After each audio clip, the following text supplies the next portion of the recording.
Balandi ya Congo tango ekoki news.com Congo tango ekoki ya koyoka ya komona pe ya kolobela pe lelo tokolobela nini pe lelo toza na banzi lelo toza le 12 octobre 2016 et ça 65e anniversaire ya papa Simon Kimbangu kiangani naissance na mort eza mukolo oyo papa Simon Kimbangu akabola kinzoto na ye na molimo na ye le 12 octobre 51 na mboka Lubumbashi ye na mbanza kamba Yerusalemi papa Simon Kimbangu kiangani asili kobotama même date même heure ya wana lelo toza tozo célébrer fête munene awa na mbanza kamba Yerusalemi ye pe mokili mobimba wapi oyo bana papa Simon Kimbangu kiangani bazali mokili mobimba tozo sepela elongo na bango ya wana toza awa toza na fête tolanda na intégrité nyonso to ba fête ebandi ndeni pe ko suka ndenge nini pe ba fête na biso na Lingomba tosala ngweza ka 3 jours lelo toza premier jour totala ndenge nini fête koleka tolanda biso nyonso na bokebi nyonso merci. Ma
mukumbwa se yo mwana velela tata nzambi pumu yisu tata mwanda papa kisolo kele lukelo papa dia lunga na kyangani papa dia ngenda kuntima ingeye papa simuki mbangu kyangani pevya nlongo mwanda velela nzambi beti tubatunge unzambi utulembukela kati vanzama sumu twena tusumu kanga mama mingi nkisumu ovilo osisumu seyo mwana pevya nlongo amen. Na kombo ya tata ya mwana pe tata mulemu santu pona bandeko na biso oyo bayake na retard totanga kiliboso mikanda mibale mokanda ya luyembo ya bayuda psaume de David chapitre 33 verset 12 tuye kotanga lisusu mokanda ya mibale ya Moïse chapitre 20 verset 1 à 17 pe mikanda mibale oyo biso totangi mokanda ya Yohana chapitre 14 verset 15 à 17 pe chapitre 12 verset 23 à 24 na mokanda ya luyembo ya bayuda luyembo oyo ezali bandeko na biso bayuda batu bayembaki nzembo oyo pona kolakisa monene tata nzambe na ntango wana mabota ebele ezalaki na mokili mobimba me tata nzambe ayaki kopona kaka bobele libota ya bayuda po ete ezala libota na ye ndenge toyoki ete esengo na libota oyo ezali ete nzambi nde mokonzi na bango ezali libota tata nzambe aponaki utakala mpo ete bazala bato na ye wana ezalaki libota ya bana Israeli oyo nzambe aponaki kati na mabota ya mokili mobimba apesaki bango mpe mibeko mpo ete batambola na bolingo na ye pamba te nzambe amonaki ete lokula na poni libota oyo malamu nalakisa bango lolenge bakoki kotambola bango mpe bayuda bayebaki ete ya solo biso tozali libota ya nzambe pamba te bokeseni monene ezalaki entre mabota ya mokili na libota ya bayuda lelo oyo na ekeke oyo ya mine tata nzambe aponi papa Simoki Mbangu biso mpe soki totali kati na mokili mobimba mabota ezali ebele me tata nzambe aponi libota ya bayindu ezala libota ya nzambe ayi koponela biso papa Simoki Mbangu na bayuda nzambe aponaki Yakobo boyi balandaki ye nzambe apesaki lisusu Yakobo kombo mosusu Israel ezali na Genèse chapitre 32 verset 28 Israel oyo balandaki ye libota wana babenga baki baisraelite biso mpe tata nzambe na ekeke ya mine aponi libota ya bayindu po ete ezala libota na ye aponi papa Simoki Mbangu boyo balandi papa Simoki Mbangu babengami bakimbangiste nakende kosenga mosungi mosusu po ete aya kofanda na bino pamba te nkolo Yesu amonaki mameme ezalaki 199 emonanaka me mpate moko emonanaka te epui nkolo Yesu alobi ete nazali na bampate mosusu baza na ndako oyo te me nakosala manso po ete baza na ndako moko mpe mokengeli moko mpate oyo azangaki kati na etonga mutu mwindu yango nde nkolo Yesu alobi ete malamu nakende epai ya tata nasengela bino mosungi aya kofanda na bino libela alobi lisusu soki ngai nakei te mosungi akoya te me soki akei akoya makambo mingi mazali na ngai po ete nayebisa bino kasi na niveau nazali komonela bino mwaye bokoka koyeba yango ezali te kasi tika ye aya nde akokamba bino na solo nyonso makambo mingi na yebisi bino te yende moto akoya koyebisa bino yango tango mpe tata molimo santu aye ye moto ya liboso ayebisi biso ete lisumu oyo moto mwindo akotelaki na pasi tozwakaki ndoki ye moto alobi na biso ete moto ya liboso ata nzambe asalaka moto mwindo kati na molimo santo tango aye mokili eningani mokili amondi ce n'est pas possible molimo santo azala moto molimo santo azala moto mwindo peut-être molimo santo kokozala nemelie moto mais aza kokozala moto mwindo te soki bandeko na biso oyo tata nzambe abongisaka soki balobi likambo nde tokolandako facilement mais soki likambo ebimili na moto mwindo pasi papa jangenda alobaki ete moto ya liboso ata nzambe asalaki moto mwindo adamu na eve bazalaki bato mwindo tobudaki alobi lisusu ete lisumu oyo moto mwindo akotelaki na pasi kindoki tembe me nzoka nde nkolusa ayebaki ete alobaki ete makambo mingi mazalanga mpona kolakisa bino mpe koyebisa bino me mwaye bokoka komema yango na niveau bino bozali eza te kasi bozela ye aya ezali na Jean chapitre 16 verset 12 à 13 51 papa Simon Kimbango olobi ete boloko na ngai esili baporte ya kokanga mema abimi libanda na libolangete na ye nakozonga lisusu na ndako oyo te boloko na ngai esili ndenge toyokanaki na nkolo na ngai nakokisi 30 ans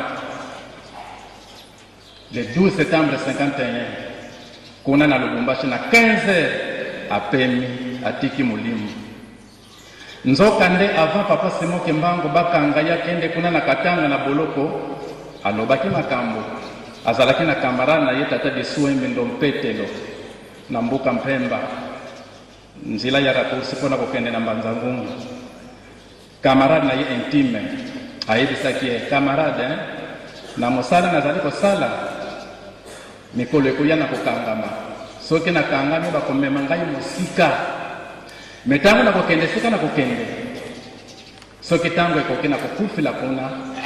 me kozonga na ngai na kozonga mwana moke awa na nkamba Yerusalemu na kozala mwana moke me yo kozanga te koyeba papa Simon Kimbangu le 12 octobre 51 atiki nzutu avant tika nzutu bakutani na tata Bisuembe Ndompetelo kuna na Mpemba mwana moke ya 5 ans aza kobenga Bisuembe ala ayoki ye wana paza koya me atala mwana moke aza kobalula miso nani moto abenga a répété Bisuembe mwana moke mungungu ya mukolo ingeta te naleki na nkamba nakei na nkamba okuya kukuta ngai na nkamba naleki papa Simon Kimbangu na mwana bebe ya 5 ans aye na nkamba mena tata Bisuembe après mikolo ayake na nkamba mais avant ya na nkamba kaka na date wana le 12 octobre 51 bambuta ya kinzungilika awa tata moko kumbo na ye papa Kampu Lusambuka zalaki vraiment camarade papa Fumambanza baza kosolola mingi na mokolo wana pe azalaki na chance bakutanaki awa na nkamba papa Fumambanza lobete fanda ozela tosolola le temps azelisaki ye mpona kosolola mupepe moko ya makasi aza lokola mwa distraction atala kaka genome ya moka akote na ndako ya papa Fumambanza après quelques minutes kaka na ndako ya papa Fumambanza mwana ya bebe aza kolela botami bakende kotala mwana mobali kaka na mokolo wana avant mwana wana botama mama Louise koko ya mama Buimindabo mama na ye mama Terese mama Mbonga Marte na Lukengo mama Louise afandaka na Kinshasa na libala na ye ayake voyage na nkamba na mbuka na Lukengo epa ya mama na ye basololi esili azungi na Kinshasa. Metango azungi na Kinshasa mutima moto fa azunga lisusu na nkamba ayebisi mobale na yake na lingina zonga na nkamba mobale lobeko me uti kaka mikolo na nkamba kiko sala nini boli kambote kende apese kenzila mama Lueza kumi na nkamba tangu akumaki na nkamba bakutani na mama na ye mama Mbonga Marte seri ya papa Simoke Mbango pesi mwana na mama Luezi tata wana akena ye na Nzundu tangu mama Luezi akumi na Mbuka na Lukengo atala mama na ye bakende kiko zwa ba place ya kolona bilanga ya babenga tobenga kana na munoko ya Kikongo ke maya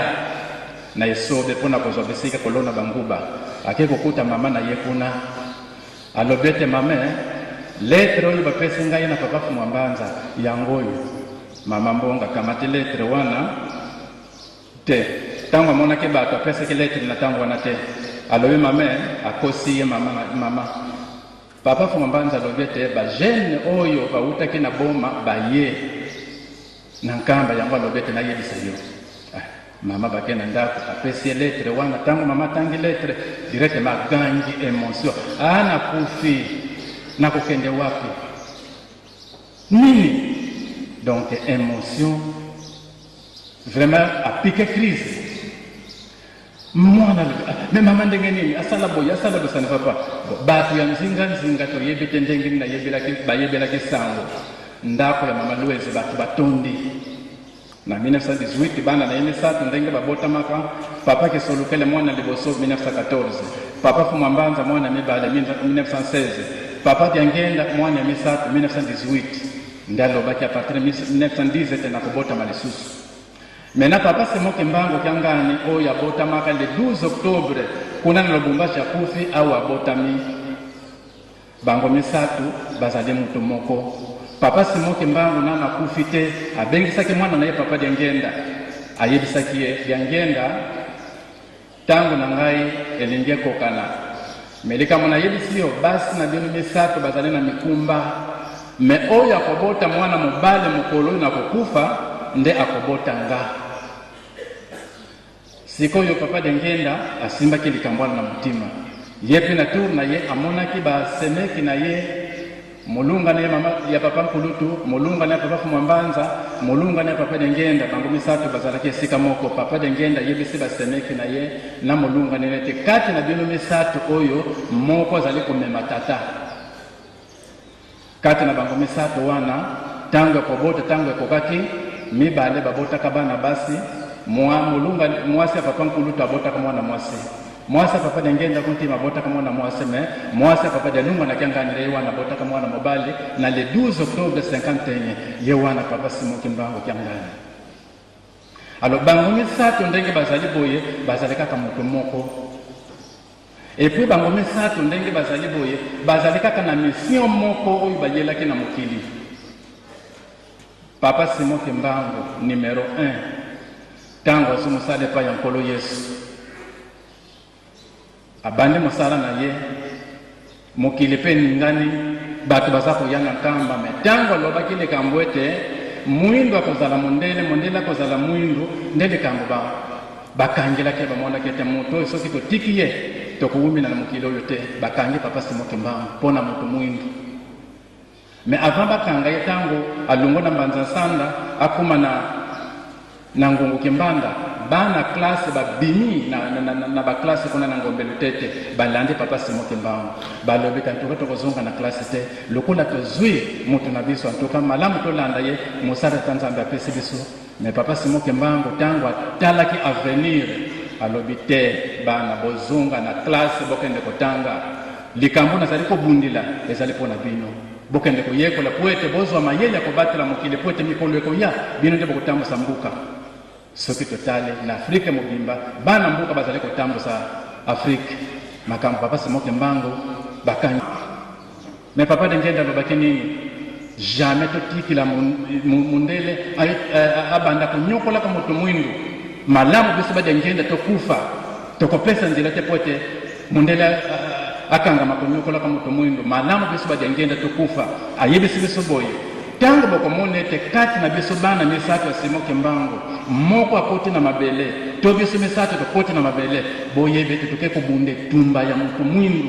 esika nyonso bakofanda makita po ete bakolonize motu mwindu banyokola motu mwindu etumba wana biso nde tokobunda yango sikoyo ekomi turi ya papa Simon Kimbangu kyangani ye aza koyebisa biso nini ngai mpe nazali makambo mingi to mosusu ya koyebisa bino te makambo batata batiki yango nde nazali kolanda pasa motu mwindu eumini 4400 ans pasa motu mwindu eumeli malamu motu mwindu asepela bakoko na biso bakangami na likambo oyo 37000 famille oyo balandaki tata Simon Kimbangu 150000 mort bakufaki na likambo oyo mwaito pasa bakoko ekende na mai eza te malamu motu mwindu asepela banda tata Nzambe asalaki mokili motu mwindu asepelaka te malamu motu mwindu asepela wana rekrea papa fuma longo Simon Kimbangu kyangani tobondela makasi mpo ete kimia eya kati na mokili batata tango bazali kokende balobi ete totikili bino Yerusalemu botunga Yerusalemu manso oyo tata Nzambe abongiseli motu mwindu bokozwa yango ekeke ya mine tata Nzambe apesaki yango na maboko ya papa Simon Kimbangu tolanda papa Simon Kimbangu elongo ezali toyebi ntango tozwi panda na mbuka na biso le 4 janvier 1959 toyebi makambo nini esalamaka etumba ezalaki makasi me toyebi ndenge nini makambo elekelaki basoda ya mikusi misato kaka babimaki nde babundaki etumba baoyo bazalaki kokonza mokili na biso toyebi histoire ndenge nini bakimilaki tozali sire tolanda kaka papa Simon Kimbangu manso ezali epai na ye papa Simon Kimbangu kyangani mokonzi ya bule aza koyebisa biso boye toyokana tolingana totika bakonflit ya pamba po ete tata Nzambe abongisela motu mwindu asepela bapapa ntango bazali kokende bayebisi ete eloko totikili bino botunga Yerusalemu soki Yerusalemu etongami manso bokozwa yango na kombo ya tata mwana mpe tata molimo santu amen telama tosamba tata todena mu mazulu bika nkumbuko ya zitu swa byaki mfumo kya kukiza bikalozolwa kulovanga mavantoto bosu muzulu dia kwetu kwa lumbuka lumbu tovana lumbu eki utu yambo dila mfuka zetu bosu betu petu yambo dila ngabatu vidi mfuka ututwala ni mpuku monoko kansi ututane na mwanankuwa wambi kadikiaku kifumu yengolu yenkembo byamvu yamvu mwanankumbwa seyo mwana pevi andongo amen mkunga Yesu alinga elakana yelelo elongani molimo santu ayeikonanga lelo nandimi Yesu mobikisi tikani mabe ya yakani baso isakolo lelo ebongito punisakolo na kombo na ye moi ezali lelo mokolo monene mokolo mwa misato mokolo tokokanisaka pasi nkolo Yesu Kristo pe mwana na Nzambe pe motinda mina ya sikisiki papa Simon Kimbangu molimo mosantu kasi lelo ezali date monene mercredi mosusu 65e anniversaire ya kufa ya tata Simon Kimbangu kuna na Lubumbashi ex Elizabethville na 1951 Nzambe ya kufa kate ezalaki mbongwana na ye mbotama awa na nkamba ya papa Simon Kimbangu Kyangani mutu atei biso révérend Mumba Mbundu Diambu représentant légal deuxième suppléant directeur de l'école de formation biblique. Pour ceux qui aiment la langue de Voltaire, peut-être que vous n'avez pas fait attention au moment où l'on lisait les péricopes du jour. il est de mon devoir de vous les présenter tout de suite. Le prédicateur a utilisé en tout 4 péricopes essentielles. Primo, nous avons psalmodié le 33e psaume, mais juste un verset clé, c'est le 12e. Tambour battant, il a lu la loi divine que nous trouvons dans le 2e livre du Pentateuque, c'est-à-dire des 5 livres de Moïse. Dans Exode chapitre 20, du 1er jusqu'au 17e verset. Et il est allé tout droit dans les écrits joanniques, c'est-à-dire dans l'évangile selon Jean, où il nous a lu dans le chapitre 14. Il a ciblé le verset 15e jusqu'au 17e. Eh bien, il a continué à caresser cet évangile. Évangile selon Jean. Ce n'est pas évangile de Jean, mais selon Jean. Chapitre 12. À partir du 23e jusqu'au 24e verset. Eh bien, les matières qui ont enrichi le sermon de ce jour, elles ont été tirées du discours d'adieu de notre Seigneur Jésus-Christ. Il y a tant d'églises dans le monde qui ignorent que Dieu n'est pas une seule personne, mais c'est 3 personnes en Dieu. Un peu de latin. Opera Trinitatis ad extra indivisafunt. Donc, l'Église doit éviter de commettre des fautes doctrinales graves. Nous les chrétiens, nous prions un seul Dieu. Mais c'est un monothéisme trinitaire. Qu'est-ce que nous avons suivi dans le contenu de l'homélie de ce jour? Nous savons que la journée d'aujourd'hui est riche en couleurs, parce que nous sommes en train de fêter 2 grandes fêtes qui se complètent l'une et l'autre. Il y a la mort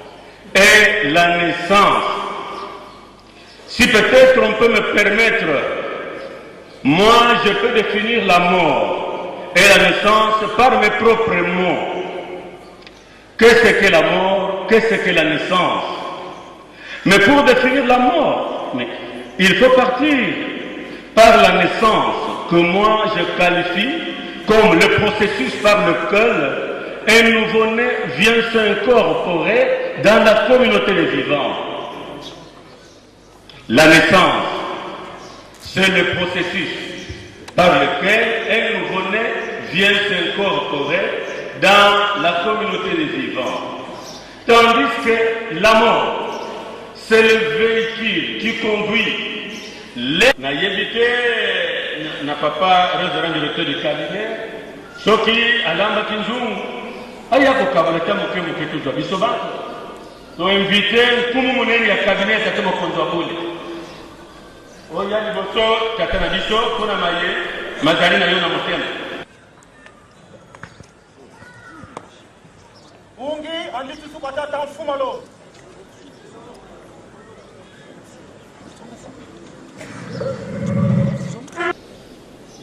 Au nom du Père, du Fils et du Saint-Esprit. Leurs Excellences, Madame et Messieurs les ministres,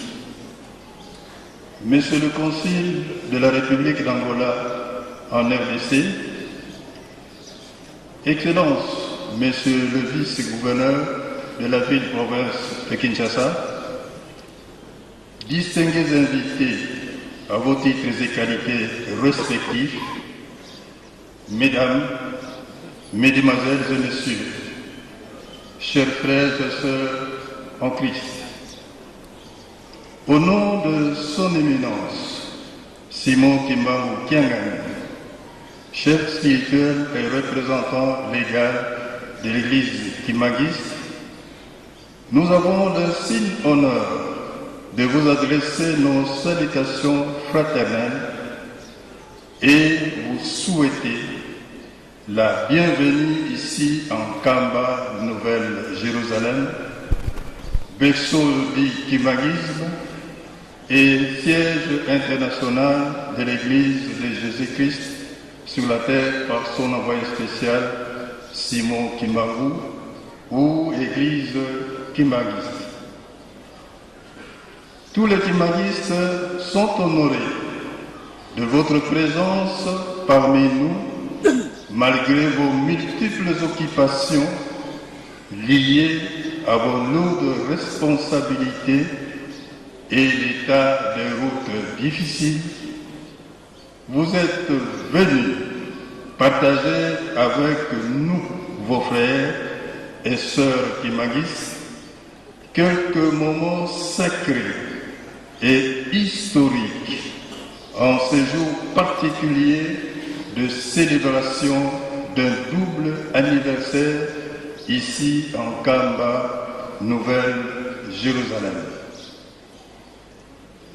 Leurs Excellences, Madame et Messieurs le ministre, Monsieur le Consul de la République d'Angola en RDC, Excellences, Monsieur le Vice-Gouverneur de la ville-province de Kinshasa, distingués invités à vos titres et qualités respectifs, Mesdames, Mesdemoiselles et Messieurs, chers frères et sœurs en Christ. En effet, chaque année, comme jadis avec les enfants d'Israël, qui montaient 3 fois par an à Jérusalem pour glorifier l'Éternel, les kimagistes venant de partout à travers le monde, à l'instant même où Papa Simon Kimbangu quittait ses corps matériels à Lubumbashi, il renaissait en Kamba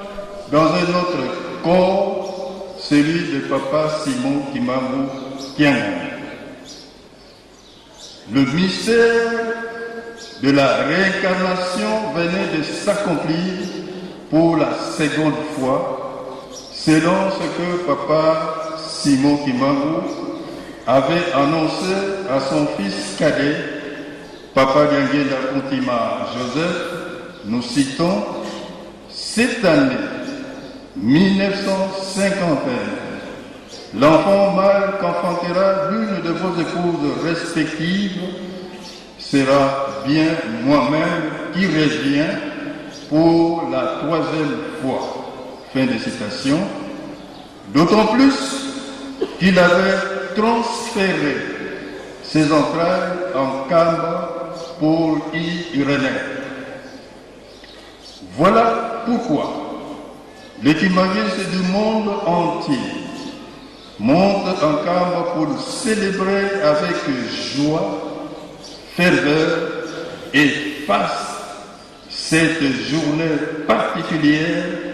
dans sa double signification, l'une relative à la mort et l'autre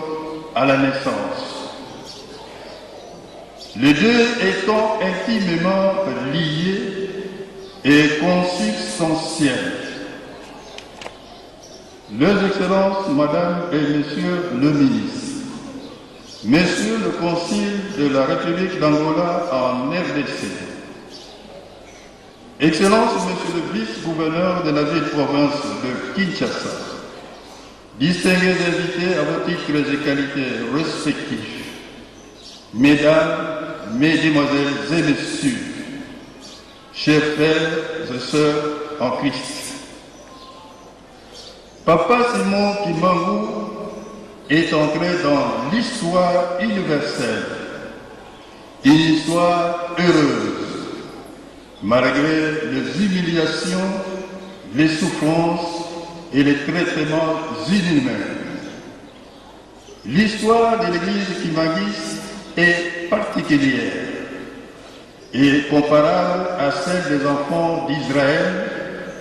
Papa Simon Kimbangu, non pas seulement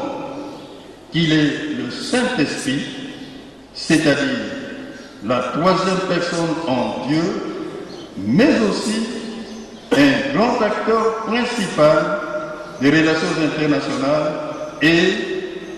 est également une civilisation, c'est-à-dire un modèle à suivre. L'histoire de Kimangis est comparable à celle du peuple juif, peuple d'Israël, peuple de Dieu. Si hier on a parlé d'autres civilisations, aujourd'hui on peut parler de la civilisation kimbanguiste, civilisation congolaise, civilisation africaine comme mode de vie,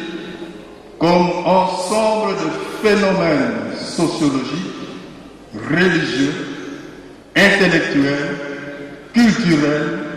et artistiques, scientifiques et techniques propres à un peuple et transmis par l'éducation. C'est cette lumière que Papa Simon Kimbangu nous a léguée pour qu'elle soit un guide, un repère devant nous conduire vers un développement intégral. C'est pourquoi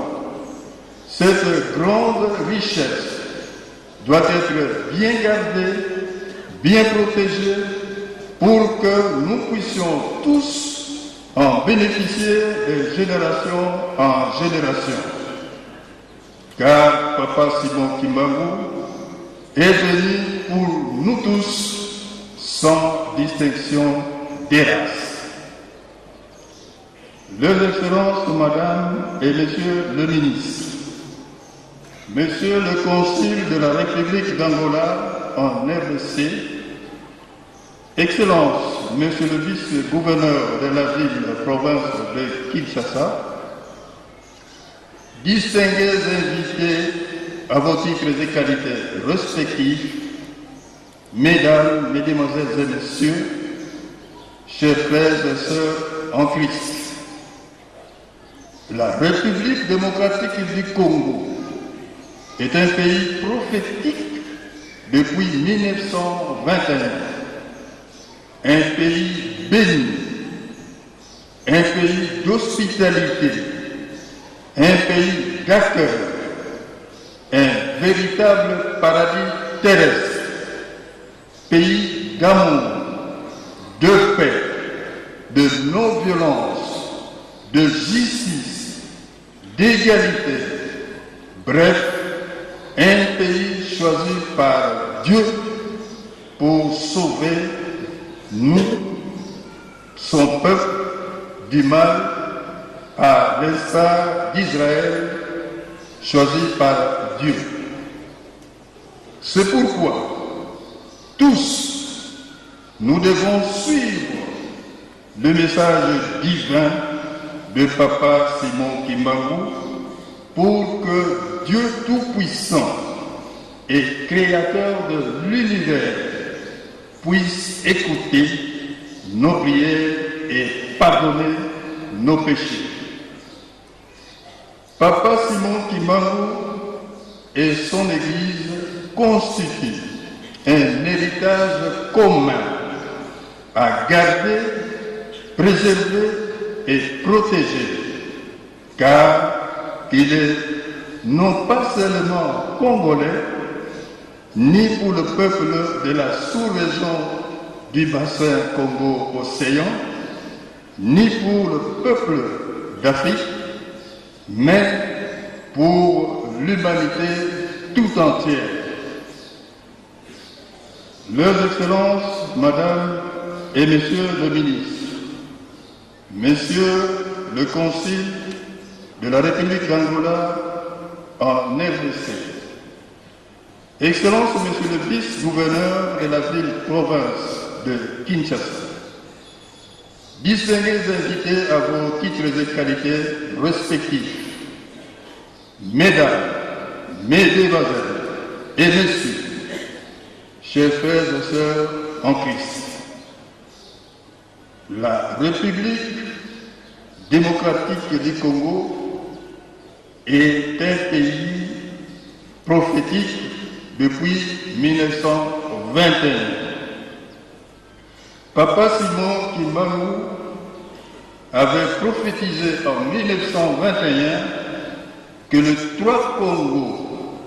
constitueront les 3 piliers qui soutiendront la marmite, c'est-à-dire le monde entier, d'après la sagesse Congo. Et si hier, Dieu avait choisi le peuple juif, peuple d'Israël, pour être son peuple d'alliance, et qu'à travers lui sauver l'humanité, aujourd'hui, Dieu nous a choisis, nous qui maguistes, peuple congolais, pour faire alliance avec lui afin de sauver le monde. C'est pourquoi l'Église Kimagiste est l'espoir du monde, Église universelle. Leurs Excellences, Madame et Messieurs le ministre, Monsieur le Conseil de la République d'Angola en RDC, membre du Conseil écuménique des Églises, du CETA et de l'OAIC, une église apolitique qui fait l'honneur, la fierté et la dignité du Congolais, de l'homme africain et de l'homme en général. Leurs Excellences, Madame et Messieurs le ministre, Monsieur le Conseil de la République d'Angola en RDC, Excellences, Monsieur le vice-gouverneur de la ville-province de Kinshasa, distingués invités à vos titres et qualités respectifs, Mesdames, Mesdemoiselles et Messieurs, chers frères et sœurs en Christ, nous ne pouvons terminer ce discours sans remercier Son Excellence M. Joseph Kabila Kabange,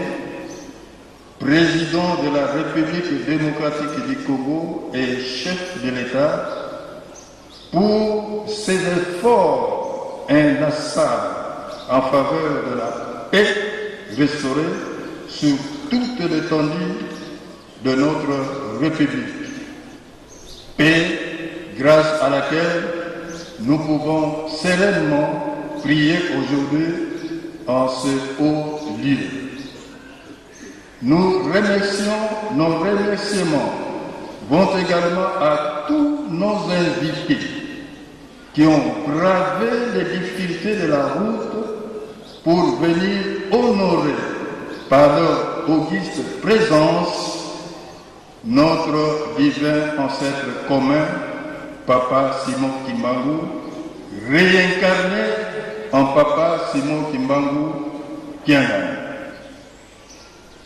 Puisse l'Éternel, qui a conduit vos pas pour la montée en Kamba Nouvelle-Jérusalem, ville sainte, siège international de l'Église Kimagiste, que vive l'Église Kimagiste, Papa Oye, Papa Oye, Papa Oye, nous vous remercions.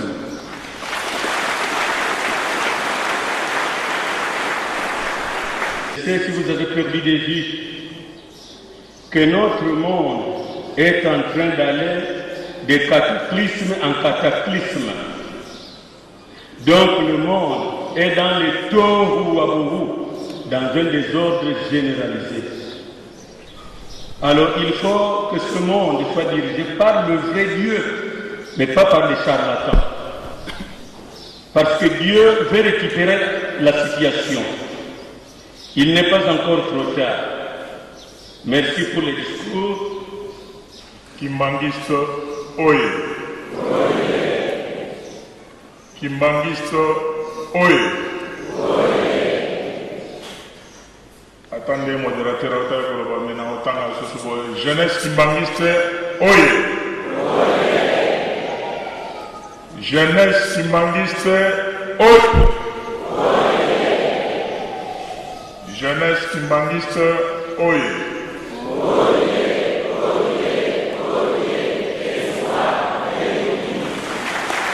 Merci beaucoup. Papa chef spirituel,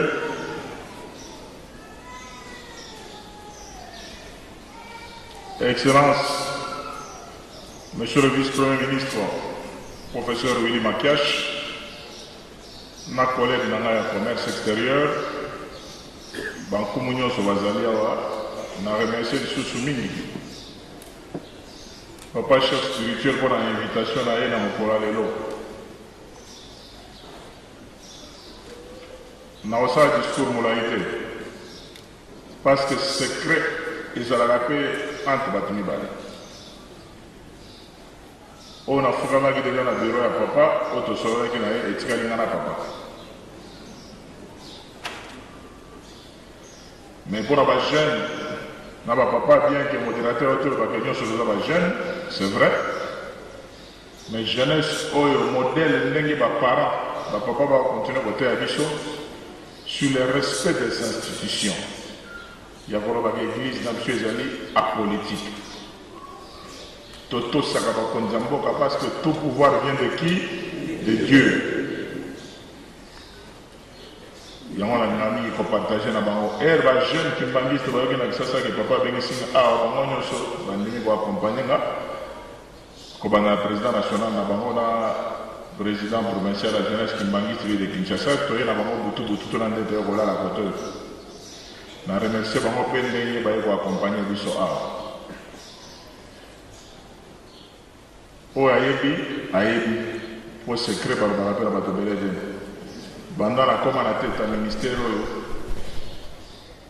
Bilembo et mon avant la bande à Moussala, Naïch Awa, Tosola Gina Papa, Toyokanaki, Nakimaki.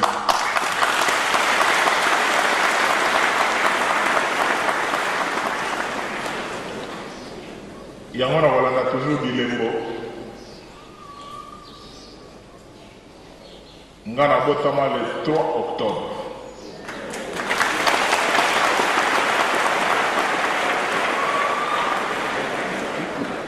Le 3 octobre, il y a ici 50 ans.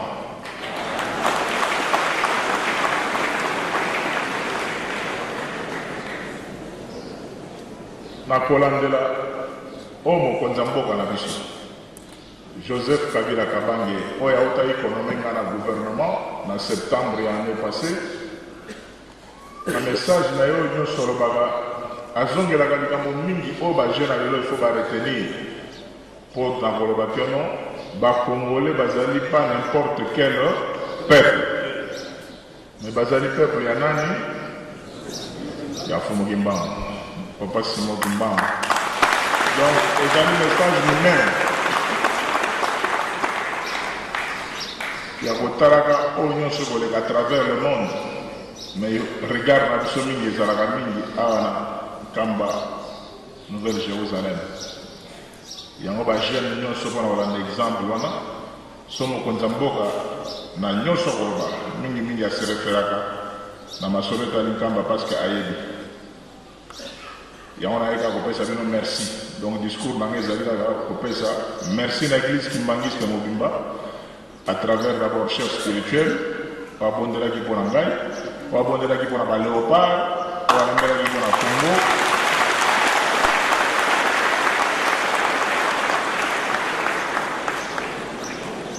Il y a un avocat qui le 3 octobre, plus on est sur la carte Sanza, il y a octobre, Sanza, où ils allaient très spirituel, le mois d'octobre, na botamine octobre, le 12 octobre, Makamobele, Oyotoyeli, Awa, Obino Boyebi, double cérémonie Oyotoyeli, Awa, na Bobandelaté, parce que modérateur à Salobak Yango, Yango Tolobaki, toluka elembo ya même identique na coupe oyo tozwaki na chane oyo ezali symbolique toyoka na malamu elembo parce que coupe wana mpo tozwa yango libela il faut toganye yango 3 fois so toganye 3 fois nde togarde yango na bamisie na biso mais biso en tant que bakonzi ya sport lokola toyebi ndenge nzela totambolelaka parce que makambo ya sport il faut koyeba yango makambo ya sport il faut koyeba yango yango nalobaki naluka elembo oyo na yango naya kolakisa papa Simon mais bana Congo lokola bamoni keno ekomi possible balobi keno ere okoma kona senga susu tozwa susu kana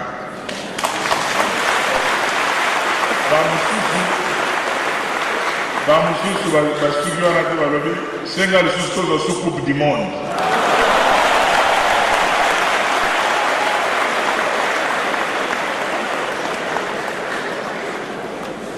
toza kosenga na kondimaka oyo nyonso tokosengi kosalela parce que biso toyebi ndenge totambolelaka yango nayeka kopesa merci na papa Simon na baorientation na baconseil parce que ata ere nakomata avion bacolaborateur na nga ere nakomata avion mpona kokende Kigali bon secret mpe fo kogarde yango eloko nyonso nalingaka kosala nabengaka nano papa sikoyo tokosala nde nazwaka baorientation yango nanga nakopesa kaka merci na nyonso église kimbangiste kosala merci bosenga na biso mpe ya kimia na mboka na biso surtout biso mpona bajeune toyoki nde modérateur alobaki mpona mokonzi ya mboka je crois que excellence monsieur vice premier ministre akozongela yango mpo totonga mboka na biso Congo toza besoin na kimia bajeune kimbangiste oyo tokutana na bango na centre oyo tokosola bango so na centre kimbangiste lisusu mikolo ekoya bayebi contrat nini tosala na bango bajeune kimbangiste mpo tozala modèle ya jeunesse congolaise balanda exemple bajeune kimbangiste ce n'est pas normal ke tozalaka na vision to ya kodétruire biloko oyo ya biso moko eza message ya moto ayekeli konzambe te parce que Dieu est amour nzambe azali bolingo moto aza na bolingo ya kodétruire biloko ya mboka na ye te so botali mingi biloko ya kodétruire eza mingi kaka bajeune oyo bakotya bango makanisi na moto mais tosolaki na centre kimbangiste tokozongela yango régulièrement tokofongola mpe avec bancadreur na biso ya bajeune kimbangiste na bajeune ya baconfession religieuse mosusu de sorte que tosala baenseignement na centre kimbangiste mpe na ozonga na kisasa awa bajeune ya baconfession mosusu baya mpo balanda message oyo tokosolaka bajeune kimbangiste sur la paix kimia na bolingo ya mboka na biso donc yanga discours ya lelo ezalaki kaka merci kaka merci mpona nyonso esali merci. Tambour battant, maintenant c'est le tour de Madame la ministre en charge du commerce extérieur, Madame Ngoudia Nefertiti. Vraiment excellence, je vous invite de passer. Mkumbwase yemwana velela nzolele tete vutula funda lya matondo kwa tata mfumwa longo yandi umbokili muyangalala yenu mulungu ya mpila yayo ibuna bika nzambi kasikwa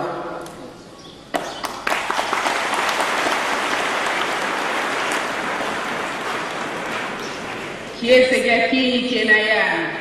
mudiata diaka nsiya bakaka zetu nsi ya zelela kiese pe muna monavo vice premier ministre ye collègue yami ya sport BCD kuyangalala na yenu ibuna bika bayisa kwao muyenge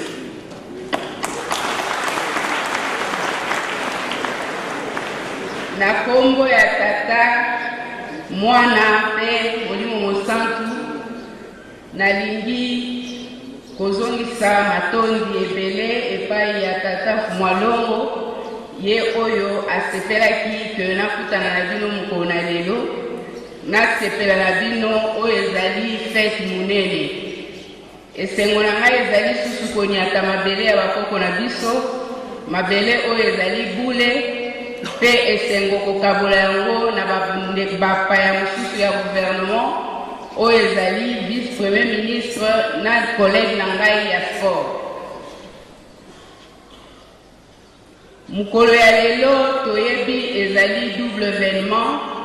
fête mibale sangani santara rien tozongela yango po ba oyo ba précédent ngai balobi ebele mais eloko moko nakangaki ezalaki sens oyo ngai napesi na journée oyo ya solo ezali ya kokamwa komona ke tozali kosepela mpona oyo babengi liwa na kobotama ya Ngitukulu yena mukembisa lufwa ye Ngutukulu mais mystère ya journée oyo ezali na kati ya likambo wana kokufa mpona kobotama na nzoto mosusu munene nango ezali ya kotala ete na boyebi na ye na munene na ye papa Simon Kimbangu amonaki ete esengelaki na ye kobunga na misu ya banguna na ye ya bapersecuteur ya Lingomba mpona akende kobotama na nzoto mosusu esika mosusu kaka pour que biso na bino tose retrouver lelo na esika oyo.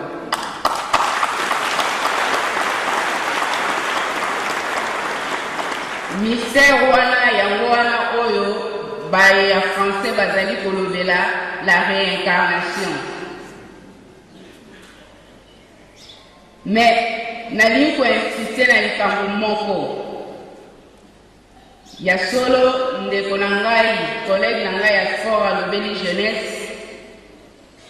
mais koya na ngai esika oyo nalingai koloba te mais naye kokanisa ke esengeli na ngai koadrese liloba mokie na bamama kwa bamama getizonsa betu tubuta tout ça mpona komema biso toyeba koluka basolution apaisée kasi biso bamama toza na responsabilité munene responsabilité ya komema kimia responsabilité ya kobatela kimia responsabilité ya kobuka mabolongo mpona kimia eya mais esuki kaka wana te baéchéance ezali ebele lobi na lobi bakobetela biso lisolo ya enrôlement lobi kuna bakobetela biso lisolo ya baélection est-ce toyebaka ke 52% ya population ya mboka na biso ezali représenté par bamama donc bamama toleki bapapa na ebele donc soki mpe tolingi kimia esengeli na biso to agir kaka na kobondela te to agir mpe mpona kimia nasepeli su koyoka ke église kimbangisi ezali église oyo totosaka mibeko kotosa mibeko mpe ezali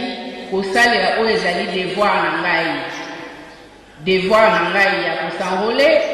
devoir na ngai ya kovote polobi na lobi esengeli na yo mpe opona mutu oyo omoni ke akomemela yo kimia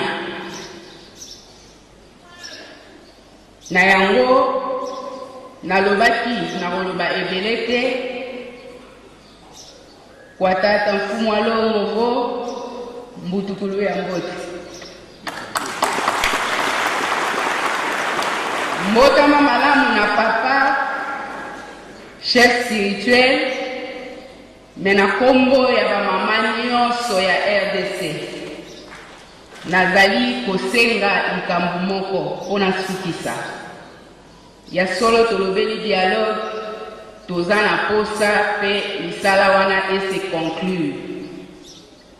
mpo toyebi ete badesizio ekobima kuna mpe ekomemela biso kimia. Nasepeli collègue na ngai Denis Kambaya alobi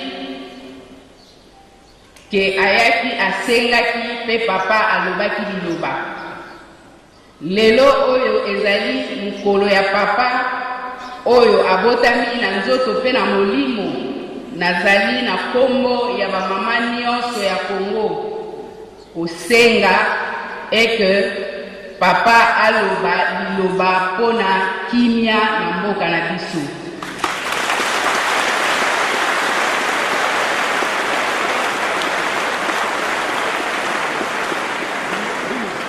Na kosukisa wana nayebi ke likolo ya kimia nyonso ebakisamaka. Ekimia wana tondimisami ete soki accord politique oyo tozali kozala na dialogue esinyame ezali nzela monene ezali kofungwama mpona kimia na mbote na mboka na biso. Na yango nasengi ete moko na moko amema kimia na ndako na ye na kombo ya tata mwana mpe molimo mosantu. Amen. Tozali na ngala ya papa vice-premier ministre, ministre du Travail et Prévoyance sociale. Soki kombo na ye ozali na agenda komaka ntango oyo ke na invitation ya papa bayeba tosi baye. Parce que bamosusu baza lokola baeffice terra bamonani te me bayi bamonani mpenza bamoni pasi ya nzela ya nkamba mpe bakomi mipai oyo na kati na bango nkumu monene ye wana avandi na kati kombo na ye son excellence monsieur Willy Makiashi bokoma kati yango totondi botondi na kombo ya tata ya mwana pe ya elimo mosanto totondi botondi na tata na biso son éminence chef spirituel ya église Timbangisi totondi pe botondi na tata mokonzi wa ekolo na biso Joseph Kabange oyo atindaki premier ministre apesa biso nzela asalela biso rédemption poto ya na nkamba Nouvelle Jérusalem totondi pe ba ndeko nyonso o bafandi awa tosepeli mpona mokolo ya lelo omoni maloba nyonso esi elobami mais na français balobaka ete la répétition c'est la mère de la science parce que bible bino mo boyebi eza likambo ya kala mpe eza ya sika na ntongo bolobi yango na pokwa bolobi yango ebanda de siècle en siècle mais eza kaka ya sika yango tozongeli na koloba ete koya oyo biso toyawa na compte ya gouvernement ndenge bakambi balobi toye korepresente gouvernement ya République démocratique du Congo toye na kuzu te toye officiellement na ordre de mission oyo premier ministre apesi biso pays azwi nzela na ya tata mokonzi wa ekolo Joseph Kabila elingi koloba ete nkamba Nouvelle Jérusalem ezali esika oyo biso nyonso esengeli totia miso parce que ndeko ministre ya sport alobi ete ayaki kosenga azwaki mpona Congo yango aye kopesa merci mpona compte ya bakongole nyonso.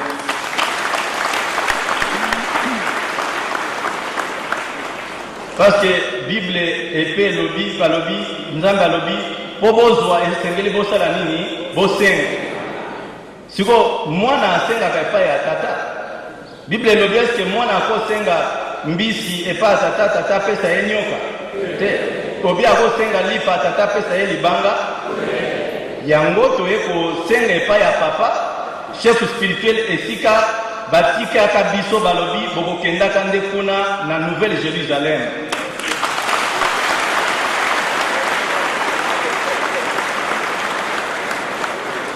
Yango toye kosengela mboka na biso, toye kosengela gouvernement, toye kosengela ekolo, toye kosengela bakongolais epai ya chef spirituel. Lokola biso bana tosengi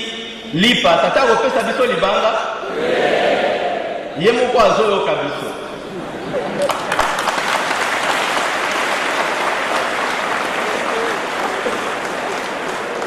Toye kosenga ye aloba liloba moko pona Congo, pona kimia na Congo, pona bomoko ya Congo, pona Congo etombwama, po mutu mwindu akoma mondele.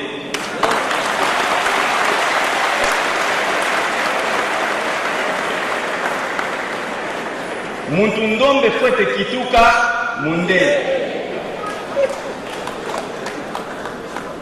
Na yango maloba nyonso eze epai ya tata biso toye kopesa merci. Toyepo na niveau ya gouvernement ya likolo po bandeko nyonso bayeba ete nzela esika toutaki babosanaka yango te. Bokozonga kuna nde solution ezali, bosengi bokende kuna bokozwa po bosalela ekolo. Yango toye kosenga ndenge nalobi batindi biso na bakonzi ya likolo na tata mokonzi ya ekolo. Boyebi ndenge bakambi balobaki awa ye moko tata Simon Kimbangu alobaka ete akowa, me kowa oye akowa akozongela biso. Mukolo ye awe azongeli biso to tozali na ye.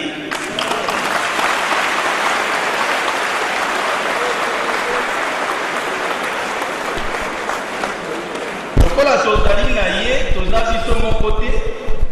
Yango esengo ezali mingi toye kokumisa pona mukolo ya lelo na compte ya bakongolais nyonso, na compte ya pouvoir na biso, parce bakambi na biso balobi ete biso batu mwindu tonyokwana maka mingi, surtout bakimbangisa atangi nombre ya bakimbangisa na bafamille o bawaka ezali tozongela yango te, eza somo lokola bayuda pe boyebi ndenge bawaka po biso pe toza nzela moko na bango. Alors, kowa wana biso towaka ebele lelo boye esengeli tososola. Alobi ete ezali leta wana nde anyokolaka biso. Mais lelo lokola toza na bakonzi ya leta o bazali ko reconnaître nani o mutu mwindu, nani oyo chef spirituel kimbangisi. Il faudra biso totosa bakonzi ya leta parce que bangonde baza kokamba mboka bokonzi euti kuna ye moko tata chef spirituel alobaka yango tango tata mokonzi abengisi bango na Kinshasa na consultation ya dialogue tolandaki, alobaki ete soki leta asengi biso tokoboya te parce que tango biso tosengaka ye asalisaka biso. Yango toye kosenga po ete tata ayokela biso aloba liloba moko bomoko ezonga na kati ya mboka, kimia ezonga na kati ya mboka etongama, toza na mokambi aza liboso baza kokamba biso tango ya maponomi ekoya bakongole bakopona, me baponaka na désordre te parce que balobaka mvolangani kamanisa mvolangani ko. Donc désordre lenga manisa désordre ve. Bene lenga kwenda bena désordre sama na kumanisa désordre. Do yoina betike lomba ngwakana kuvanda kimvuka kuvanda. Pona yango il faut tozonga na Nouvelle Jérusalem et pas ya yeme chef spirituel.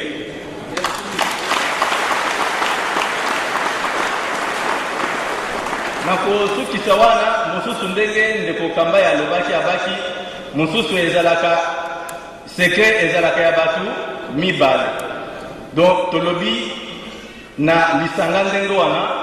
ndenge toye kosenga lokola nzamba alobaka ete ye moko tango akokanga na se oyo akokanga na se kosala nini ekokangama, oyo akokanga na se kokanga wapi likolo. Donc toye kosenga epai ya tata chef spirituel akangela biso kimia, akangela biso bomoko awa na Kongo po ete nzambe na lola asala nini akangela biso pe ya yango natondi bino botondi. Merci mingi na Kongo na tata na mwana pe molimo san Nzambe na biso alingaka asali bolamu opesi matondi ya kosekela mokolo moko tate mokonzi atindaki biso na Zambi likambo ya makasi toke kokutana na Zambi na boboto na ye tanga monaki ke bakoyamba delegation euti awa na maboko na ye nzoka nde kuna tata Reverend Uzangi akufela kinoko na ye papa amonaki ete ekozala mabe po biso tokendeki na mfumu wa nzungasa tokende komona pasi kuna nini papa asalaki tangu bandeko na Zambi na Lusaka babengaki papa Fumalongo papa biso watozanga ibembe nani akufa ti noko na ngai Pasteur Uzangi Bernard papa eloko atunaki telefone oyo oza kobengela ngai ya yo moko to ya motu mosusu yazongisaki na papa ke ezali telefone na nga ya yo moko ingeka papa Fumalongo ye wana avani ayebisi ye zwa telefone tia na litoi ya defe noko na ye papa Bernard Uzangi alobi me bato bakomona nga na beli banera papa insiste zwa telefone na yo tia na litoi ya defe noko na yo me lokula azalaki mpe na kondima azwaki telefone ati telefone na litoi ya Dekuyuso moto ya kufu oyo aza na sanduku nsima ya kelke minute ebembe azongisi amen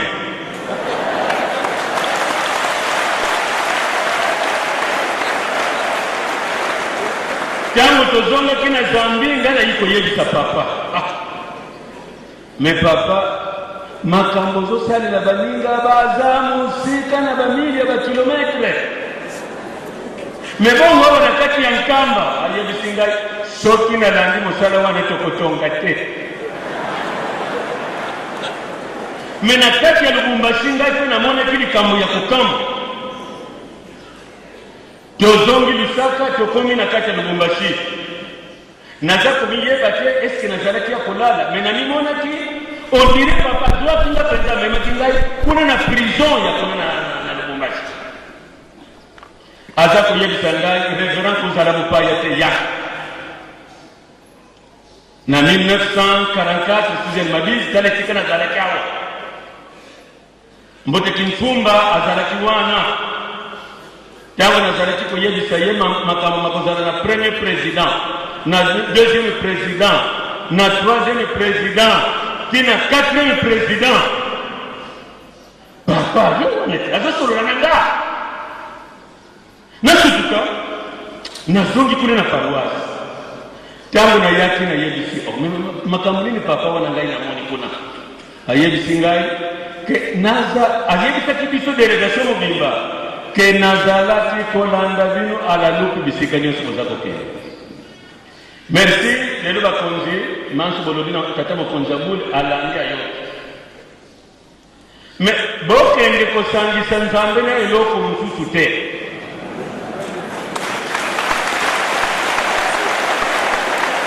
wa mule 12 wabutuka mule 12 kafwana neye muntu wa mpimpita tata mwanda velela widi ndomba za masemeto bana babokele diambu badididi luvuva mulukondolo beto mpe komantere iyoyo kwani bana Zulu ngeye ntinu amintinu mfumu azimfumu nchibi kubindikidi mukutuvana luvuvamu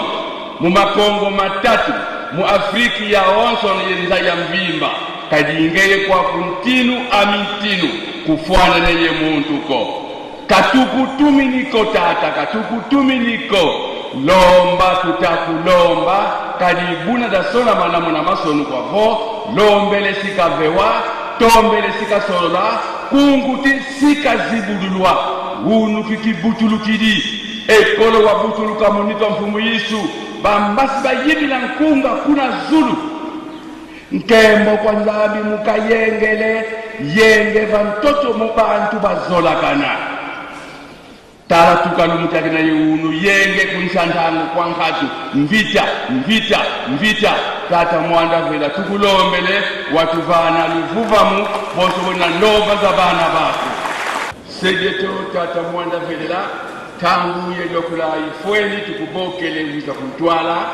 wasikilisa bana bako yefokola saa. Merci. Na kombo ya tata mwana pe tata olimosan tolandaki mate na biso bateyaki biso na tata pasteur abandelaki na banzembo bayuda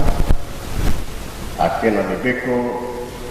mikanda na ye ya suka toyoki tobomba tosalela mpona mokolo wana tobika tata na biso bamama na biso bajeune toza na esengo mingi lelo eza le 12 octobre tolandi makambo bakonzi na biso gouvernement balobi ya solo baza na nzela na koloba nyonso topesa yango na tata nzambe parce yeli biso ezigi biso na mokili nzambe kaka azaleli na liloba topesaki bainvitation baye korépondre na likambo monene oyo na date ya lelo le 12 octobre ya solo totia elikia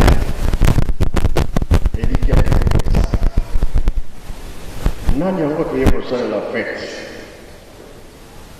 tata simoki mbao kubengi ye mwili monsanto donc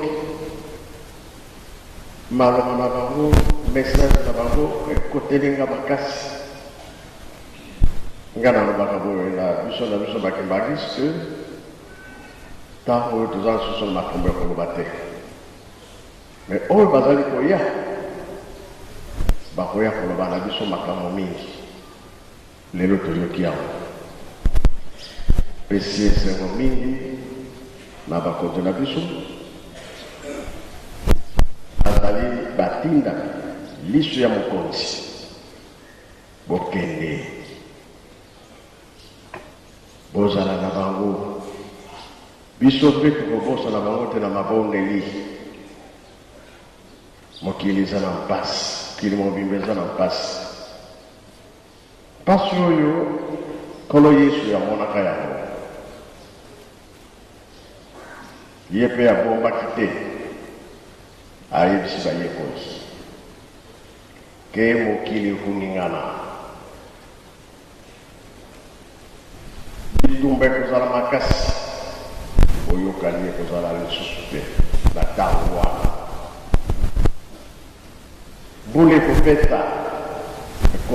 ekotonda tremblement mabele ekuningana oyo nyonso tozomona na miso olo yesu ntango alobaki yango bayekoli mpe bakangaki monoko te balobi ese ntango na biso yalobi te na ekeke ya mine ntango na biso te pasi kozala na bango elelo oyo makambo toza kovivre nde yango oyo nzambe alobi nini pasi ya boye pourkui likambo oyo eyeli biso koluka banganga ya krisi te banganga nzambe po ete likambo oyo biso nyonso mangomba nyonso totiango na mabonge pepe oyo esila tozali kokufa na minduki tozali kokufa na malade tozali kokufa na mbeli na machete basiliki mai mpe ezali koboma mopepe ezali koboma bakake ezali koboma totali position nyonso ya mabe ezali komonana me tokosamba kola date ya mokolo ya lelo topesi manso na ye moko tata Simon Kimbangu oyo azali motindami ya nkolo Yesu. Papa Ndungi tala na jeunesse soki balobi nini na place oyo nalakisaki yo balobi nini na jeunesse. Tokotanga na Genèse chapitre 15 verset 9 à 13. Etangeli ezali boye na kombo na tata na mwana pe molimo santo. Yawe azongiseli ye lukelanga ngombe ya mwasi ya mbula misatu, taba ya mwasi ya mbula misatu, pelele ya mobali ya mbula misatu, na pigeon moko ya moke pe moko ya munene. Abraham amemi banyama wana apasuli yango na katikati pe atie eteni moko moko etalani na eteni mususu. Kasi apasoli bapigeon te, bandeke oyo eliaka misuni ekiti po elia yango, kasi Abraham abengani yango. Tangu moi esi ekiti pongi ya makasi ekangi Abraham pe abandi koyoka somo. Bongo Yawe alobi na ye yewe malamu ete bana na yo bakufanda na mboka moko ekozala ya bango te, bakozala bawumbu kuna pe bakonyokola mambula 400. Merci. Natanga sisi le pote. Zara. Oyo tangi elakisini. Oyo totangi awa ya lisolo ya tata Nzambe na koko na biso Abraham. Nzambe apesi mukumba ya kotumba mbeka kopasula banyama. En tout cas, ya liboso oya minene apasuli na ye malamu. Kasi kokuma na bandeka moni keza biloko pamba biloko mike atiki ya mibimba. Ndesima amoni ete bandeko baliaka misuni babandiko ya bawela misuni mina moye zalaki makasi. Abraham ayelifika memingambo na tata Nzambe na tango azuma pongi ya moi makasi elali ye Nzambe aza koyebisa ye ketala ndengo vangiwa badesanda na yo bana na yo bakoko lolo bakokende kaka na bowumbu na mokili oyo ekozala ya bango te. Bongo bakowumila kuna na buumbu bakosala 400 ans yango makambo totangi awa papa. Merci. Soki totangi yango ntina ezali toyebi bien ke tata ya Abraham tata tela mais ye azali kosambela bikeko. Mwana Abraham alobi oyo Nzambe te, fogaluka Nzambe ye moko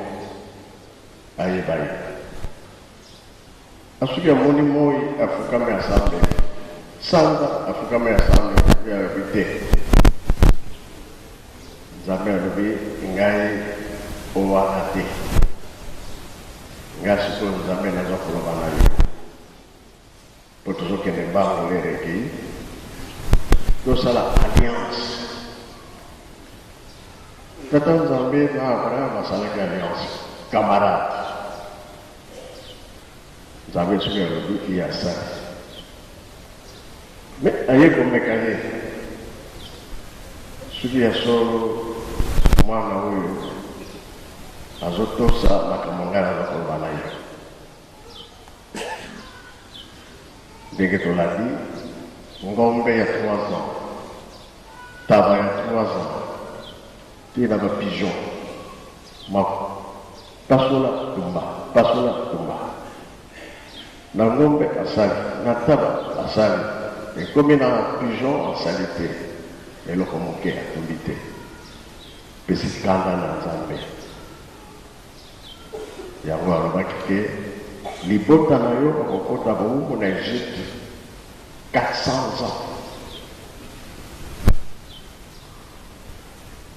tomoni ke esika wana soki eloko moke nzambe atindi yo osaleli yango te etu ozala mpasi totali Adam oyo bakweyaki na masumu esike basengaki bolimisi te Noé nzambe apesi ye programme mais lokola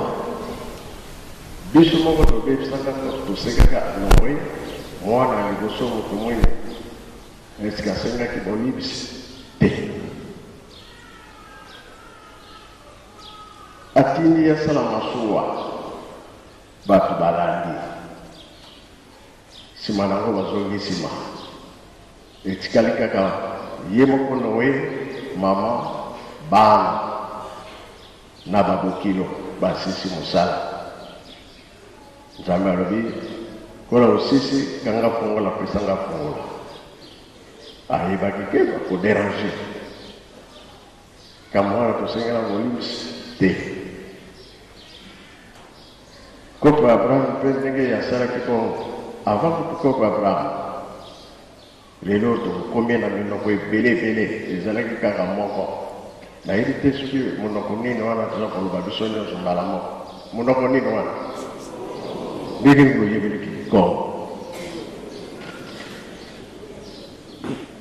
Emerode abelisi biso loposo mwivu Emerode tosali nini tozwi makanisi mabe babele ya kala totonga toyeba sekre ya nzambe nzambe alobi Noe me nakulu kala mingi te natumbaki napesaki bango etumbu ya mai bakufaki me makanisi oyo bazosala nakoboma bango susu na mai te kasi panza bango pesa bango minoko mosusu bapanzana yango minoko epanzani na mokili mobimba oyo balobaka lingala bake akote oyo balobaka Kongo bake akote oyo balobaka français bake na mokili na bango anglais mokili na bango balangi nyonso topanzana likambo wana eske tosengela ngo bolimisi te Esai na Jacob bukonzeke na Jacob biso totikali papa tosengaka bolimisi te kamo mibale ezalaki wana mpasi sikoyo nkolo Yesu aye ntango nkolo Yesu aye tobomi ye bolimisi te tata Simoki Mbango aye eloko moko te sikoyo tanga oze alobini tokotanga na mukanda ya profete Oze to Oseya na chapitre 5 tokotanga verse moko ya 15 totangi mwe na kombo na tata na mwana pe mulimo sana Yawe alobi na kozonge pai na ngai tango bakundima mabe na bango pe bakozonge na ngai tango bakokoma na pasi bakoluka ngai na kombo na tata na mwana mulimo sana nayebi te siko toza koluka nzambe pe toza koluka ye te toluki ye na mwinda Bakamuba gouvernement, le ministre va le faire sur le bien. Pour vous faire la paix, autant que les gauches, autant que les droits, nous quand on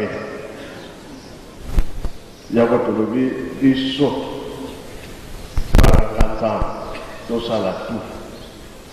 Oh, il est quand vous voyez du saut, il y a mon qui est mon bimba, d'autant vous allez voter et aussi la sécurité. Ah, il y a un bon sapé. On a su que tu as un bon sapé. Mais ce qui nous a mis à tirer au Congo, dit au Kolukaye, il y a un balobi, l'îlot pas. Dans la vie, très bien, on dit, l'îlot mais ça n'est pas là. Et date, il y a mon courant l'îlot. Donc, ça ne va pas y aller.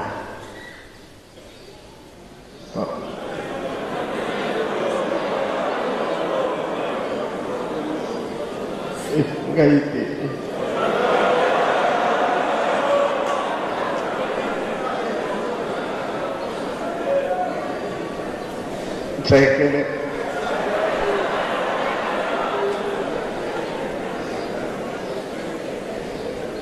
Tati ya lulu nani akona kipasi atasi mokimba ye mokona afente ya lulu ke mokini toke ningala pasi kozala ekimelu kozala te mokili mobimba papa dange na lobi itanga ya mai mokili kolo koye na océan babisi nyonso baningani nao bazala na fin fond Balinga. Il y a un peu ça qui est bon le 6 avril. Nous sommes à Paris, nous allons pas y aller. Ma canson, nous allons voter. Pour la nini, comme il se revient à la tête de moi qui m'a dans la banzanza. Dans la bataille au temps de ça. Il y a 6 000 beaucoup.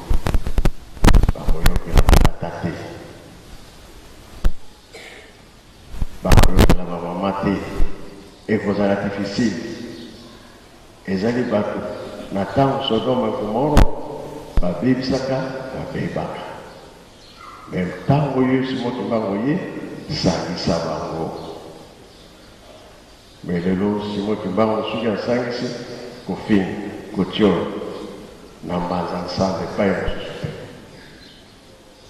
Pour eux, ils sont là qui Nathan, il y a Noé,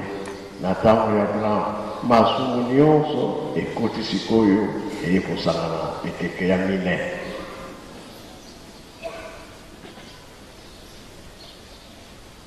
totelemela likambo totala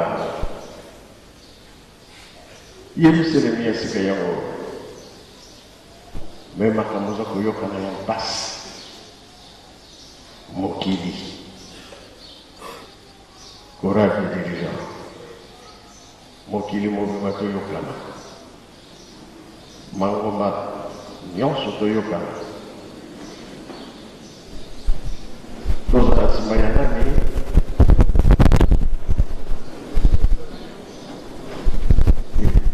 ngayunga tunga nazala mwana moke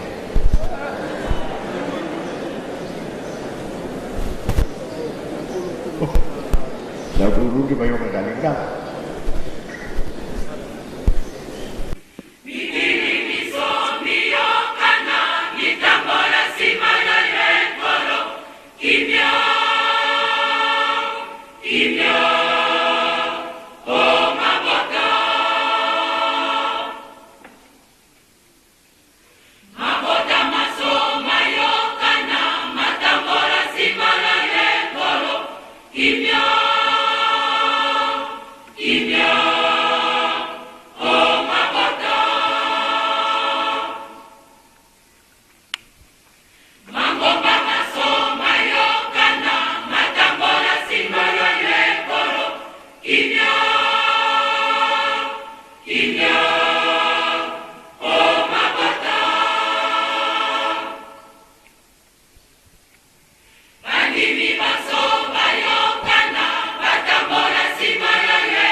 Merci bien.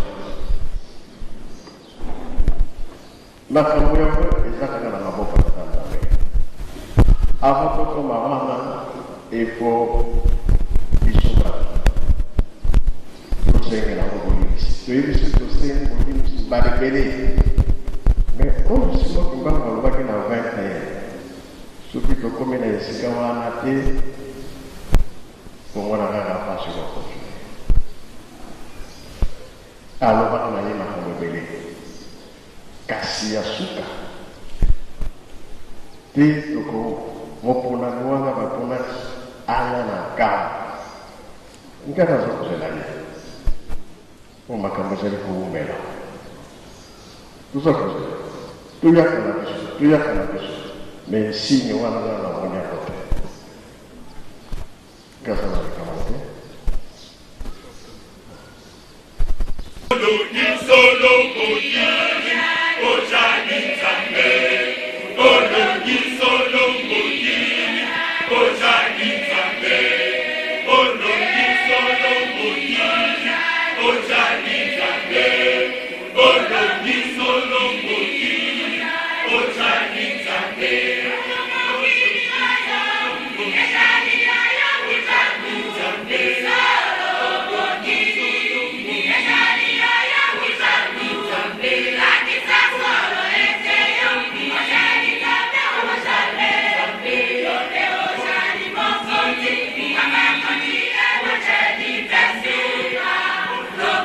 you.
Merci, je t'écris.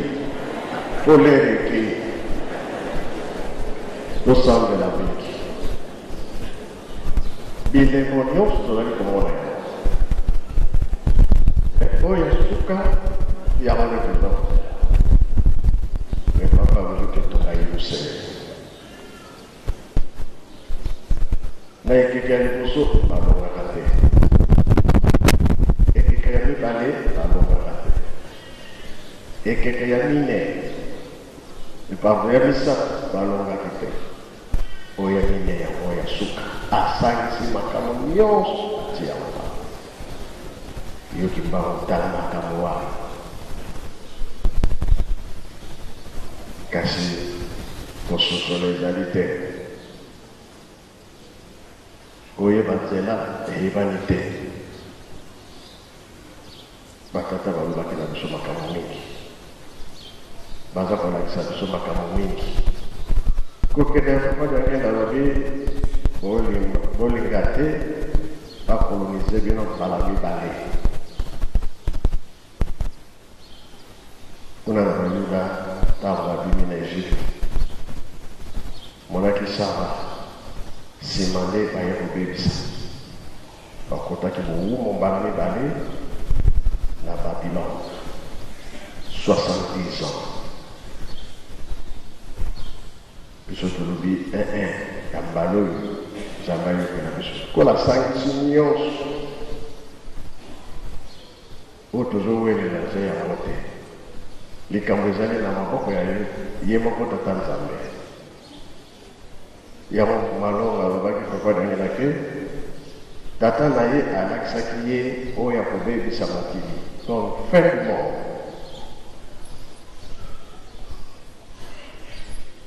Yurobaki mbangisi mosambela mingi Satan za kutelema mingi kasi biso tolobi na nguya na bino tokolonga Satan asalaki na kote nayebi mpe soki Satan asalaki moto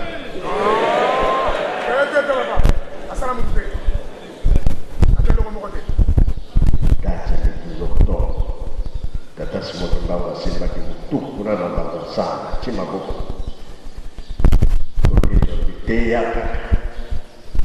tomoko mibale okokoka kurvi bakota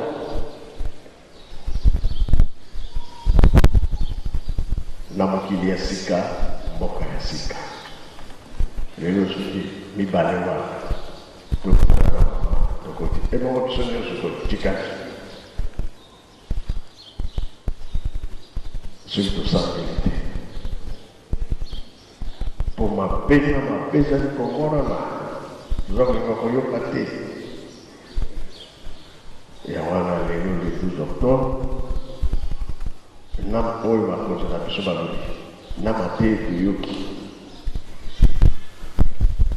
nzambe ayokela biso ayamba mayango oyo lelo eza mokolo monene azali koyamba mabondeli ya moto nyonso wana nde toyi mpona kosala mosala ya kotonga yelusalemi soki tosilisi toke na ntinzani honneur soki esili yele toma ntinzani po ere esili bakonzi mosusu toyebi te talaka kuna baza kozela bango misala eza kozela bango me tokolakisa ndenge tosala likambo papa ndungi alobi ya telefone mais sino bakonokozwa bamembe nyonso ale telefone te eza bongo te oyokani soki oyebami awa tiele okende bandako baza na baprobleme ayo bapengi ebembe yango oyo papa aloba wana te alors tosepeli mingi oyo toyoki nzambe atia loboko ayokela biso pasi esila bitumba mpe esila kimia liloba kaka tozwa kozala ya tata nzambe kambo nde etikali na biso tobongisa ndenge tolandi makambo ya abraham me sukasuka azwaki mayele mpona bani ya matoliki ayeko mekaye susu mwana moko kaka Isaac atumbaye mbeka toyebi histoire asali tu akomi na koya koboma mwana obite tala na nsima na yo meme ye wanakamata na place après azwaki mayele biso mpe tozwa mayele nzambe soki alobi tosala ndenge ya alingi soki ekesani kaka pasi sikoyo toza na pasi nzambe atiaki biso mokongo toyebaka te banganga nzambe ya mikili mobimba banganga ya kisi te oyo badangami baresponsable tomemaka mangomba toyoka tosala tosenga molimbisi ya mokili mobimba oyo tozali koteya ya mabe totika toteya malamu nzambe ayokela biso na kati ya bolingo mibeko mpe misala tata mwana mpe tata molimo mosala amen. Na kombo ya tata mwana tata molimo santo tolandi mateya ya mutuya tata mokonzi ya bule asili kopesa biso. Tata mokonzi ya bule biso tozali na nzambe mosusu te kaka yo nde nzambe na biso tokoki kosenga kimia na mokili mobimba. Tata molimo santo tokolobaka yango ntango nyonso mwana soki apakuli potopoto na nzoto tata alati uniforme mwana azokende tout droit epai ya tata oyo alati uniforme tata akobanga mwana wana te akoyamba kaka ye pamba te ezali mwana na ye yango wana papa limbisa biso soki ozali kozela kaka tolingana toyokana ekozala ngonga molai mawa na yo tosengi ezala kati na biso kitisela biso kimia bana na yo basepela na yango toyoki awa batata bamama tikete totonda yango na nkombo misatu ya bule na nkombo ya tata mwana molimo santo